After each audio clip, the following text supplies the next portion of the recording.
Bom dia, meus amados irmãos, que a graça e a paz da parte do nosso Deus, que chega aos nossos corações, por meio do nosso amado Senhor e Salvador Jesus Cristo, possa cada vez mais nos fazer crescer e superabundar no seu conhecimento libertador, não o conhecimento doutrinário, mas o conhecimento de Deus, o conhecimento poderoso. Meus amados, chegamos hoje à sexta-feira, último dia da nossa lição bíblica semanal, a lição bíblica diária. Essa semana estudamos sobre o julgamento de Deus.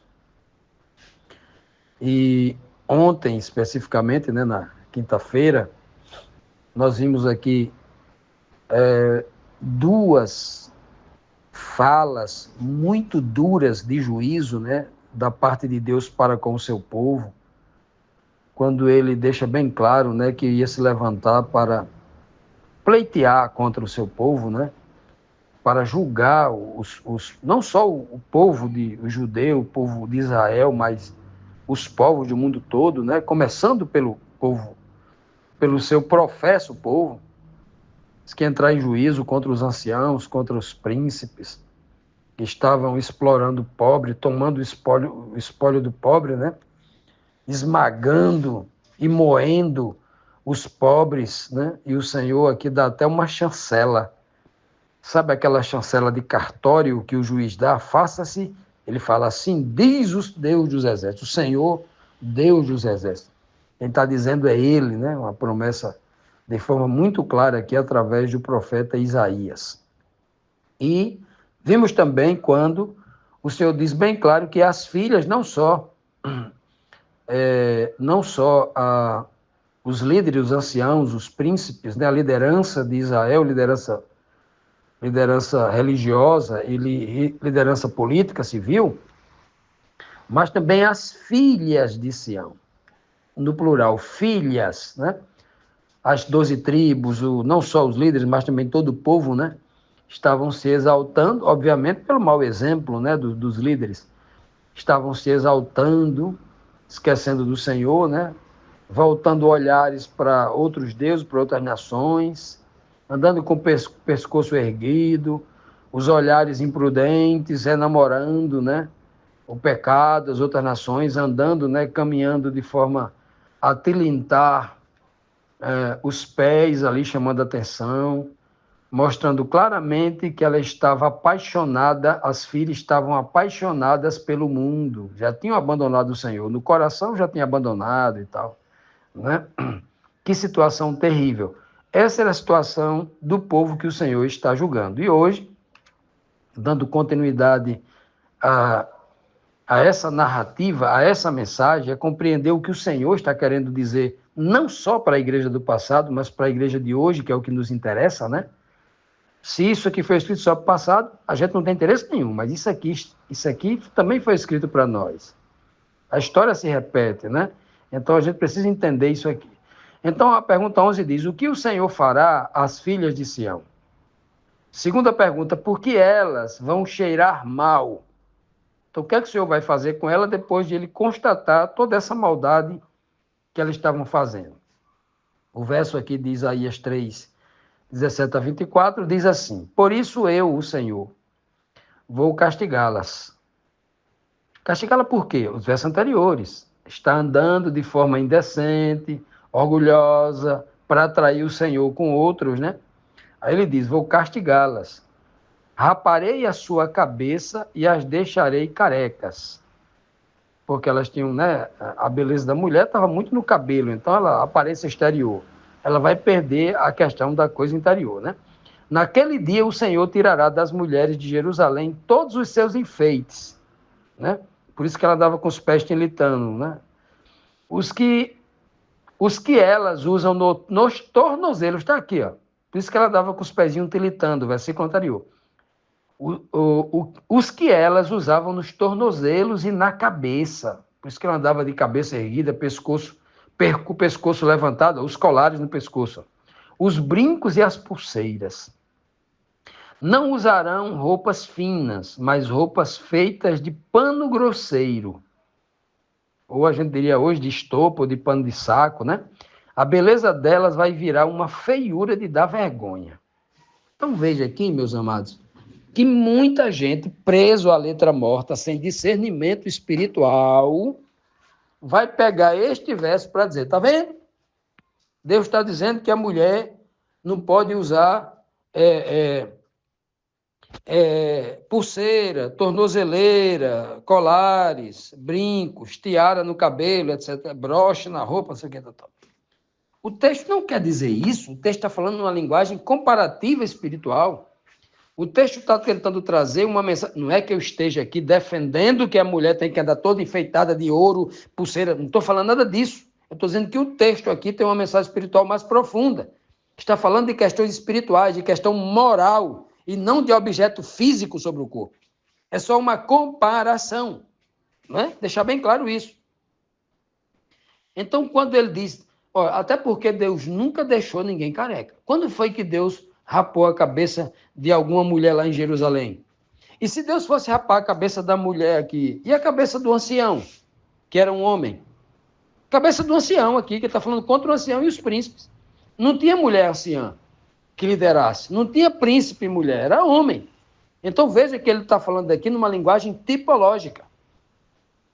Ele está dizendo assim, naquele dia, tirará das mulheres tipologia de igreja, mulheres de Jerusalém, as igrejas que saem de Jerusalém, que um dia conheceram a verdade, igreja de Jerusalém, cidade da verdade e tal, que saiu de lá, vai tirar os seus enfeites. Que enfeites? Aquilo que é do homem exterior, que ele usa isso como poder para seduzir ou para se deixar seduzir pelo mundo, para cair em pecado. Tudo o que leva o homem a se tornar orgulhoso, dono de si mesmo. Eu sou sábio, eu conheço a Bíblia mais do que todo mundo. Eu sou um pastor famoso agora porque eu estou no TikTok, eu estou no Instagram, eu estou no Facebook, eu estou no YouTube e eu tenho milhares de seguidores. Agora eu sou orgulhoso, eu prego, eu sou o dono da verdade e tal. Isso é andar de cabeça erguida, feito um bobão, porque ele não é nada. Não é nada. Vem um vírus, tamanho de invisível, e pode tirar a vida dele, não é nada. Então, o homem não pode ter esse tipo de orgulho. E os líderes de Israel, qual o problema do orgulho? É que o orgulho, com certo tempo, faz o homem esquecer de Deus e olhar que ele é o próprio Deus, ele é a própria força. Ele não se torna mais dependente de Deus, ele é agora um ser independente. E por ser independente, ele não precisa de Deus. Então, ele faz o que ele quiser. Ele agora vai dominar, vai explorar as pessoas e tal. Que é esse o espírito que nós temos visto aí no mundo, né? No mundo religioso em especial. Então, essa é a mensagem que o Senhor está passando aqui. Ele vai dizer, por último, aqui, claramente, que a beleza, ou seja, essa beleza, a riqueza, o dinheiro deles, vai se transformar em feiura. Não é? Ora, imagine um cenário feio, horrível. É você ver um pastor que disse que era líder, não sei de quantas igrejas no Brasil, que é do ministério tal, dos Gideões internacionais, tal. Aí, de repente, você escuta uma notícia lá no jornal, rindo para não chorar, né? O pastor, o presidente tal, estava em adultério com a cantora tal. O pastor tal está sendo acusado de assédio, de estuprar não sei quem, e estuprar dentro do púlpito, dentro da igreja, na sala pastoral, não sei aonde. Já imaginou quantos escândalos como esse não tem no Brasil? E os que são abafados, né? Já imaginou? Isso aqui é feiura, mas é de uma feiura, né? Aqui ele está falando de feiura física, mas aqui o contexto bíblico está falando de uma feiura espiritual, dessa que eu estou dizendo para a igreja. Toda vez que o homem se coloca a sua confiança no dinheiro, no poder, na fama, tem isso aqui. Esse aqui é um retrato da igreja atual, é uma mensagem para cada um de nós não se envolver com isso. Mas eu conheço um pastor, o problema dele, ele vai lá, mas eu não posso me envolver com isso. Eu não posso apoiar isso, eu não posso abençoar isso, eu não posso ser cúmplice e participar desse processo, desses ministérios que estão envolvidos com isso. Continuando, meus amados, vamos aqui para a pergunta 12, a última pergunta da nossa lição desta semana. E a pergunta diz assim: o que acontecerá com os homens? Como ficará a cidade? No texto anterior, ele falou de mulheres, obviamente, no sentido igreja, no sentido de povão, né? No sentido dos súditos também. E agora, a pergunta é, o que acontecerá com os homens, né? O versículo 25 e 26 fala, os homens de Jerusalém serão mortos na guerra, até os mais valentes morrerão. A cidade ficará de luto e chorará como se fosse uma mulher sentada no chão, completamente abandonada ou completamente desolada, né? Ficaria mais compreensível. Pois bem, o texto anterior nos disse aqui que as filhas, as mulheres, né, de Jerusalém estão todas enfeitadas, achando que são ricas, achando que são belas, mas se vendendo para o mundo, né? E aí confiando na sua aparência exterior, usando vários tipos de enfeites, né? Tornozeleira, colares, tiara, brinco, pulseira, roupas finas, né?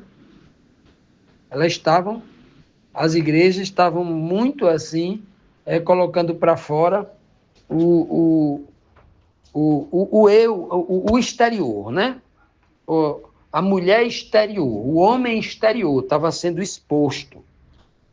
E aqui eu quero abrir um parênteses, antes de voltar aqui para a questão dos homens, que eu não comentei ontem, mas é importante frisar isso aí.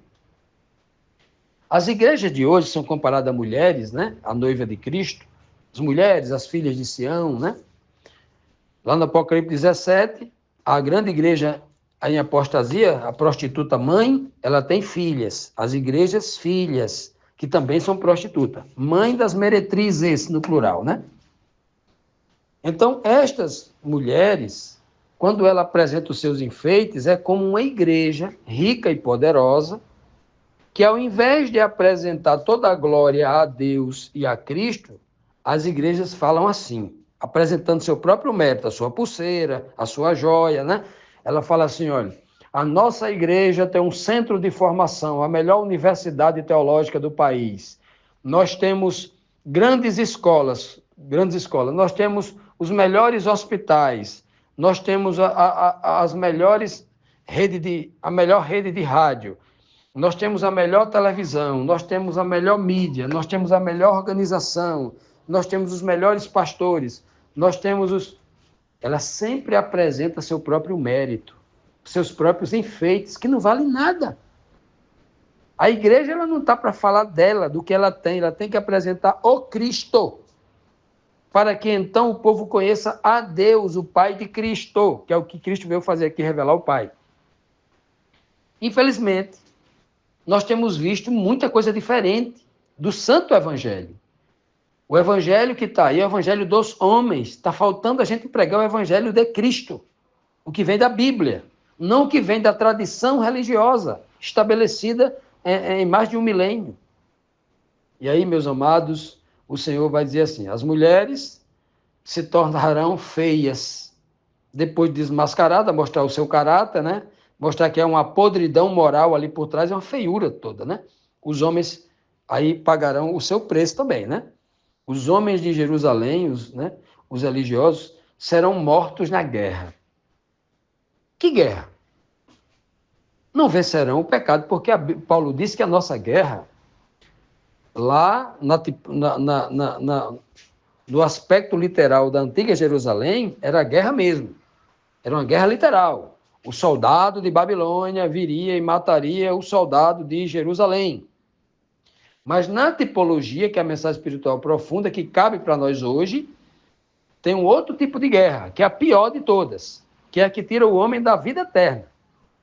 Né? Essa guerra que estamos falando aqui é uma guerra literal que o homem morre para esta vida, não é? Mas Paulo diz que a nossa luta, a nossa guerra não é contra a carne nem contra o sangue, mas uma guerra espiritual, que acontece nas regiões celestiais, ou seja, na nossa mente, no nosso espírito. É a guerra contra o pecado. É a guerra contra a carne, para o homem não ceder às tentações do pecado e manter-se fiel à palavra de Deus, obedecendo todos os seus mandamentos. Então, quando a Bíblia diz aqui que os homens serão mortos na guerra, que é o que o texto diz, ou seja, não buscou o Senhor, o Espírito do Senhor não habita no seu coração, Em toda a guerra contra a tentação, ele cede. É um pecador, vai cair, vai afundar.